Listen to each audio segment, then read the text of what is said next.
Die New Housing 2023 in Karlsruhe, das ist ja mal ein Tiny House, ein Modulhaus, bestehend wahrscheinlich aus 2 Teilen. Ihr habt es nach Karlsruhe gebracht, hier aufgebaut und guck dir mal die Schlange an. Wie ist dein Name?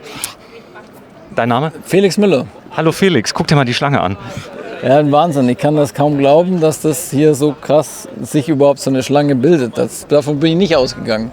Ja, aber zu Recht, ja. Du hast einiges natürlich richtig gemacht, das muss man schon sagen. Du hast ein Haus hingestellt, was offenbar dem Zeitgeist entspricht, oder? Ja, das ist ja auch die Zukunft und deswegen sind wir auch alle hier. Ja. Also wir haben ein Modulhaus, bestehend aus 2 Modulen, die separat voneinander angeliefert werden.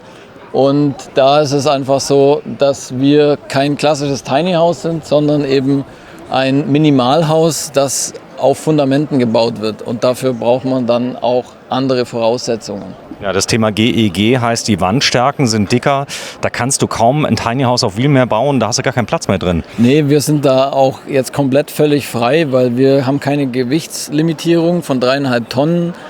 Wir müssen auch nicht jetzt auf die Straßenzulassung achten, sondern wir sind hier bei 16 Tonnen und das ermöglicht uns auch ganz einfach ganz größere Wandstärken nach Energieeffizienzklasse 55, wo wir einfach über 30 cm Wandstärke haben. Wir haben Wandaufbau, Holzständer mit Doppelisolierung außen und dann mit Fassadenschalung auch noch mit dazu, was natürlich komplett dem klassischen Tiny House widerspricht. Aber trotzdem, es ist ja eigentlich, ist das hier jetzt ein Modulhaus, so wie ich es mal nenne. Es ist ein Fertighaus, es kommt ja fix und fertig an, es wird vor Ort ja noch zusammengebaut, aber es entspricht dem Zeitgeist, weil viele Leute brauchen nicht mehr so viel Platz. Die wollen draußen leben, es wird immer wärmer, das kriegt ihr auch mit. Du kommst wahrscheinlich aus Baden-Württemberg, oder? Nee, aus Bayern. Aus Bayern. Ja, aus dem Allgäu, bei Memmingen. Bei Memmingen. Ja, und da produzieren wir und ausschließlich da, alles regional. Und wärmer wird es bei uns immer wieder, ja. Der klassische Winter verschwindet irgendwie langsam. Ja, ich bin ganz oft im Allgäu, denn der Schwager wohnt im Allgäu und ganz in der Nähe von dir. Und da werde ich mal vorbeigucken demnächst mal, wie er das macht. Das hier hast du komplett selber gebaut, das Haus? Ja, alles in Eigenproduktion. Also wir machen den Holzbau selber, wir machen den Innenausbau selber, weil wir mit 2 Bereichen arbeiten. Wir haben einmal eine Möbelmanufaktur und den Holzbau. Und deswegen sind wir in beiden Sachen, haben wir da die nötige Expertise. Und kann von A bis Z sagen, das machen wir selber. So, jetzt ist die Messe, die hat jetzt begonnen vor 2 Tagen. So, und Aufbau war wann? Wann hast du angefangen, hier aufzubauen? Naja, wir sind tatsächlich gestern Nacht also erst eingetroffen, weil wir diverse behördliche Schwierigkeiten hatten. Aber das stand gestern Nacht noch nicht? Nein, das stand gestern Nacht noch nicht. Ich habe jetzt gedacht, du hättest jetzt hier vor 2 Wochen angefangen zu bauen. Nee, das stand gestern Nacht noch nicht. Nee, das stand gestern Nacht noch nicht, aber das lag am Transport. Dadurch, dass wir einfach da behördliche Hürden hatten und die falsche Adresse angegeben wurde, war das ein bisschen ein Act, das hierher zu kriegen. Aber zum Glück, das Transportunternehmen, die Behörden und die Messeleitung hat mitgespielt und so konnten wir jetzt hier auf der Messe uns endlich mal präsentieren und den Leuten zeigen, wie Wohnen heutzutage aussehen kann. So, guck mal hier vorne, wie schön du das gemacht hast. Du hast ein bisschen Ahnung von Design, das muss man dir zusprechen. Ja, ich komme aus dem Handwerk, bin Gestalter und bin einfach affin dahingehend, Architektonisches und Gestalterisches zu bauen. Komm, wir gehen mal einen Schritt zurück, dass wir dem Ganzen mal Raum geben. Du hast da einen riesen Vorteil, dass du draußen bist. Die Farben wirken hier ganz anders. Drinnen, das Schwarz auf Schwarz hätte keinen Kontrast, aber hier draußen, guck dir das mal an, was hier abgeht. Ja, das ist wirklich ein Wahnsinn. Ich bin selber geflasht von dem Ansturm und dass die Leute so positives Feedback geben. Und dass wir auch jetzt hier wirklich die Plattform haben mit der New Housing, weil dieses ganze Festival-Offene ist einfach was jeden anzieht. Und natürlich haben wir auch mega Glück mit dem Wetter, ansonsten wäre das alles hier nicht möglich. So, du bist da mit Frau und Kind und wie viele Leute seid ihr denn im Team? Also wir sind 5 gesamt jetzt gerade im Moment, die sich jetzt nur damit beschäftigen mit dem Ausbau und Aufbau. Und dann haben wir noch 5 andere Leute, die sich um die ganze Logistik und die Planung kümmern. So, das ist jetzt noch roh, das ist gerade fertig geworden, das Haus, oder? Es sieht so ein bisschen aus, oder? Nein, das bleibt so. Das ist absolute Absicht.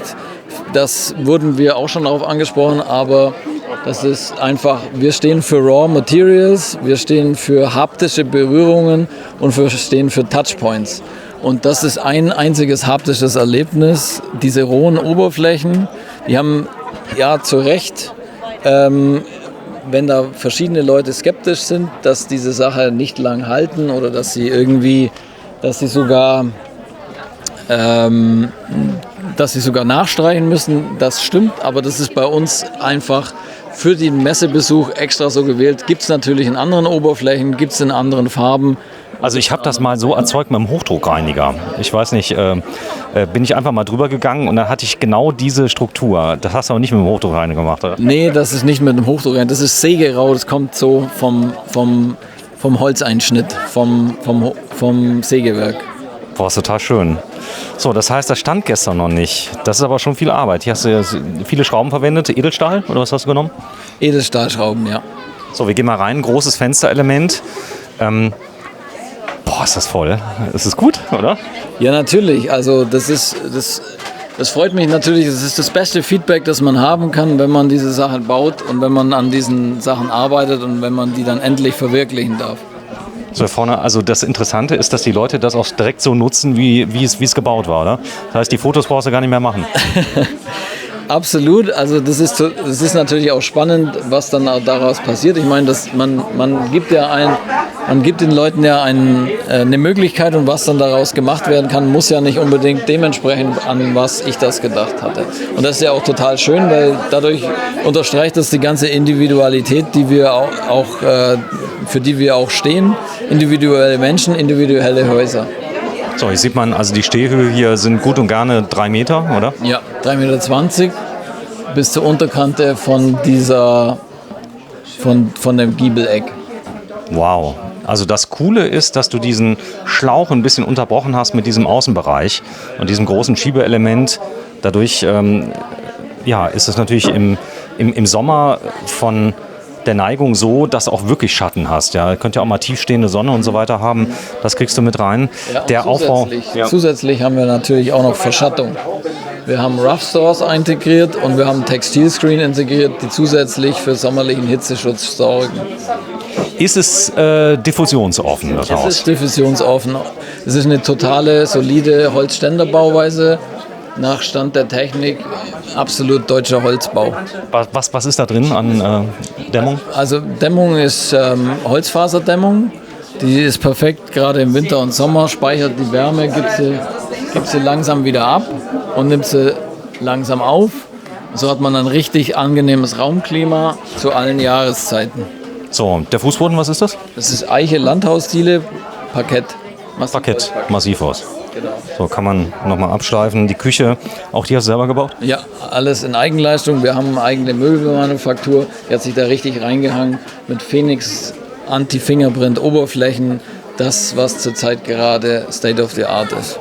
Das heißt, du kannst dir die nasse Hand drauflegen, da bleibt nichts übrig, ja? Nix. So gehört sich das, ja. Wenn du mal gerade so lieb bist, das mal gerade öffnest unter der Spüle. Ja. Mal kurz mal reinschauen. Macht nichts. Nee, es geht nur darum, dass man mal sieht, in so einem Tiny House wollen die Leute die Stauräume sehen. Also dass man so, was kann ich denn so unterbringen? Man muss sich ja schon ein bisschen verkleinern, oder? Das heißt, wenn man umzieht. Man muss sich verkleinern und man muss die Lösungen einfach kompakt machen. Aber man kann sie aber auch die Lösungen so präsentieren, dass sie designtechnisch orientiert sind und nicht nur immer zweckmäßig sein müssen. Das heißt, man kann weniger machen, das einfach eine größere Wirkung hat. Weniger ist mehr, ist absolut das Motto. Komm, wir gehen mal durch und zeigen mal gerade, das hier ist der Schlafbereich und da hast du so eine Empore hier mitgebaut, die jetzt nicht so, wo du reinkrabbeln musst, sondern du hast wirklich Kopffreiheit hier drüber und das Sternenfenster. Ja, das ist total ein absolutes Highlight, wenn man dort draußen liegt und von da aus dann im Bett die Sterne angucken kann. So, bitte. Dann gehen wir mal ganz kurz hoch, dann zeige ich euch mal die Perspektive. Du hast wahrscheinlich auch hier diese Stufen nochmal als Schubladen verwendet, oder? Als Stauraum? Nee, haben wir ausdrücklich nicht gemacht, weil das einfach Das wäre over the top und das hat uns jetzt nicht angesprochen. Aber wer das natürlich im Nachgang machen möchte, das ist überhaupt gar kein Problem, das nachträglich einzurichten. Wir haben das so gedacht und es für gut befunden, aber nichts ist perfekt. Absolut. So, schon eine Lautstärke hier drin, aber das ist zu Recht. Aber für so viele Leute war es ja gar nicht gebaut, ja, für 30 oder 40, oder? Nee, aber es ist schön, dass wir alle trotzdem Platz haben. Also Krass, es ist eigentlich stimmt. gedacht so für 2 Personen und dann noch zum Beispiel Kinder. Also dass man dann so ungefähr in total 4 Personen inklusive 2 Kindern. So, grifflose Optik geht weiter. Hier ist die Küche nochmal wiederholt. Bitte mal gerade öffnen, sagen wir so nett. Ja. Dass wir Hier da mal haben wir reinschauen. den Stauraum für nachträgliches Nachrüsten, hier einen Herd reinzumachen und hier unten die Waschmaschine. Okay, also das kommt dann. Das Gewicht nochmal, du hast eben schon gesagt. 16 Tonnen. 16 Tonnen. So, es ist auf jeden Fall ein Schwerlasttransport. Das Ganze, deswegen auch die Genehmigung. Sonst wäre es ja viel einfacher gewesen. Und hier hast du ein bisschen Kann Haustechnik. ich dir noch zeigen, wo die Haustechnik sich befindet? Ist ja krass, du kannst hier reingehen. Das ist ja stark. Jetzt ist ja endlich mal Ruhe hier. Ja, endlich mal Ruhe und man kann einfach auch wunderbar sehen, wie viel Technik hier auch wirklich verbaut sind. Also hier bei anderen Tiny Häusern oder bei Häusern ist einfach so ein kleinerer Schaltschrank und wir haben jetzt hier alles drin, was gerade State of the Art ist. Also wir haben Smart Home Technologie, wir haben die Wechselrichter drin für die PV-Anlage, wir arbeiten mit Loxone zusammen. Und da haben wir einfach alles versucht hier reinzupacken, was da gerade möglich ist. Stark, dass du das transportieren konntest, ja. Das heißt, dass das jetzt alles noch geklappt hat. Wäre schlimm gewesen, wenn du nicht hier gewesen wärst, wirklich. Das wäre ein Desaster gewesen, weil wir uns schon seit einem halben Jahr darauf vorbereiten mit Planung und Bau. So, komm, wir gehen mal nochmal nach draußen. Auch hier Beschläge, alles ordentlich. Und du hast natürlich schon einiges geplant, unter anderem auch Shed Connect. Das bedeutet, du kannst die kaskadieren, die Häuser. Die kann man zusammenfügen wie einfach Bausteine. Echt so einfach. Wie einfach Bausteine, genau. So, Shed Dock. Das hier ist das Shed Dock? Nee. Genau, wir befinden uns jetzt in der Luxusvariante des Shed Docks. Und das ist einfach das Grundmodul mit einem Anbau. Sehr schön. Und ja, dann hast du eine richtige Echtglastür. Das hat alles überlebt, den Transport? Es hat alles überlebt und hat alles wunderbar auch geklappt. Oben drüber Stauraum, auch das muss ich mal zeigen. Da brauchst du natürlich dann einen kleinen Tritt, um da ranzukommen, aber du hast ihn halt. Ja. So, jetzt bin ich mal gespannt. Darf ich mal ins Bad schauen? Unbedingt. Unbedingt. Und das ist... ja, das ist ja mal geil. Das ist auch ein Highlight natürlich dahingehend ausgerichtet, dass man auch einfach einen ästhetischen Wohnraum hier schafft und auch ein ästhetisches Bad. Das darf natürlich da auch nicht fehlen. Wir haben hier auch sämtliche Materialien, Naturstein verbaut, dann eine Mineralguss-Duschwanne, Mineralguss-Duschwand und Designarmaturen von Jesse. Ich gehe mal rein, dass ich das mal gerade wirken lasse. Wenn du mal gerade die Tür mal schließt, ich will nur mal kurz mal schauen. So, jetzt hat man hier richtig Platz. Ich kann mich hier drin umziehen. Ich habe auch die Möglichkeit mal Platz zu haben für sich. etwas länger mal am Klo zu sitzen. Ja, absolut, absolut. Haben wir hier alle Möglichkeiten und wir haben auch den Platz dafür. Und dieses wunderbare Fenster und die ganze Situation lädt dazu ein, auch wirklich hier so eine Art kleinen Mini-Spa-Raum zu haben. So, wo ich mich zurückziehen kann und wenn die Frau mir mal oder der Mann mal auf den Sack geht, dann gehe ich hier rein und habe meine Ruhe. Definitiv. Also da hat man hier wirklich auch eine atmosphärische Räumlichkeit. Der ist auch beleuchtet, der Spiegel. Ja, ne? genau. Ich weiß nicht, ob du es jetzt sehen kannst. Hier ist auch eine LED drin. Ist zu hell jetzt gerade. Ja. Ja, man kann es hier unten ein bisschen sehen. Ja, Ja, cool. So, und dann hast du natürlich überall das Designbild fortgeführt. Das heißt schwarze Schalter, schwarze Kloabroller. Genau. Das Ganze hast du gewählt. Sowas gibt es ja nicht von einem Hersteller als Ganzes. Das heißt auch hier die Dusche, die Beschläge mussten schwarz sein. Man muss natürlich sich die Komponenten suchen, aber wir arbeiten einfach nur mit da Premium-Herstellern zusammen. Und da gibt es natürlich für jede Range gibt's da die passenden Armaturen. Schön. So, wir gehen mal raus. Die Horde steht schon bereit. Hier gibt es nichts zu sehen. Sie können weiter. Genau. Sehr schön. Das ist die Garderobe? Genau, das ist die Garderobe, ist klein und fein, gerade eben hier reinzukommen. Der eigentliche Eingang kann auch hier sein. Ja, man kommt rein, kann komplett gleich hier seine Jacke hinhängen, seinen Hut aufhängen oder eben die ganzen Sachen, die man sonst so hat. Hast du ja gut gemacht hier auf der Messe. Wenn jetzt nämlich keine 2 Eingänge gäbe, Ein- und Ausgang, dann wäre hier die Hölle los. Ja? Also ich habe das auch jetzt so nicht gedacht, dass das nach dem Schlauchsystem funktioniert, aber es funktioniert hervorragend. So, das ist so ein bisschen wie bei der Gruselbahn auf der Kirmes. Hast du? Obwohl, gehst du vorne rein, unten und irgendwo kommst du dann wieder raus. Mach mal auf, bitte. Ich habe gesehen, deswegen habe ich gedacht, es ist noch nicht ganz fertig geworden, weil hier ist ein Schiebeelement mit drin, das hat aber kein Fenster. Genau, das hat aus dem Grund kein Fenster, weil wir hier das nur demonstrieren wollen, dass es die Möglichkeit gäbe, es zu installieren, aber wir haben es vorgesehen als Fassadenelement. Also es ist mehr eine Abtrennung optischer Sicht. Ja. Damit man da die Möglichkeit hat, hier auch wirklich so seine Geräte hier abzusperren. Ach so, das Fahrrad und genau, E-Bike, Kinderwagen. Und dann auch wirklich hier zum Beispiel auch Surfboard oder Grill, also Gartengeräte, dass diese Sachen Platz finden haben. Weil an diese Sachen... Genau, wenn du mal gerade so lieb ist, das mal zumachst. Geht das zu? Kann man das zuziehen? Ja, natürlich. So, das ein kleines bisschen. Ihr habt es gelockt für die Fahrt, Transport. Und dann kannst du es zuziehen und da ist jetzt noch nichts drin, aber das ist ganz klar verstanden. Das ist wie eine Hebeschiebetüre und die wird auch so verwendet. Das sind die gleichen Beschläge wie bei einer Hebeschiebetüre, nur dass wir das hier in dem Japandi-Look gemacht haben. Wir haben die Yakisugi-Technik verwendet, wir haben das hier komplett das Holz einmal selber abgeburnt. Es ist ein natürlicher Holzschutz und es ist eine hammerschwarze Optik.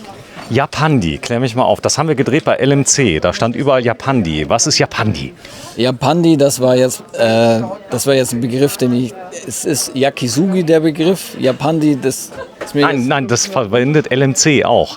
Die Innenausstattung ist Japandi. Ja, deswegen das ist einfach der Japan-Style. der Japan-Style. Ja, so, genau. komm mal mit. Dann sind wir durch. Ich befürchte, man wird noch mehr von dir hören. Denn das hier wird Wellen schlagen, was du hier gemacht hast. Ernsthaft. Das ist Hut ab. Eins der schönsten Häuser hier auf der Messe. New Housing. Für das Feedback und ich bedanke mich bei jedem, der mitgewirkt hat, um das möglich zu machen. Ja, das ist fair, denn das ist ja auch eine Teamleistung gewesen. Aber die Idee hast du dir nicht ausreden lassen hier, oder? Nee, die habe ich mir überhaupt nicht ausreden lassen und es haben auch wirklich viele Leute geflucht, dass es so aufwendig werden musste und dass es so perfekt und groß sein muss. Ja, vielen Dank fürs Einschalten. Die New Housing, ich glaube, dein Schirm macht sich gerade selbstständig. Aber der hält einiges aus. Ist nicht meiner. Ist nicht deiner. Gut, dann ist er egal. Und dem Haus macht es auch nichts, das Holz. Dem Haus macht es nichts. Ja, wie wird das eigentlich ausgesprochen? Das Mokabin. Mokabin. Ja, genau. So, und ihr kommt aus welchem Ort nochmal? Wir kommen aus dem Allgäu. Stimmt, hast Bei du schon gesagt, bei Memmingen. Memmingen. Genau. So, vielen Dank fürs Einschalten. Bis zum nächsten Mal. Tschüss.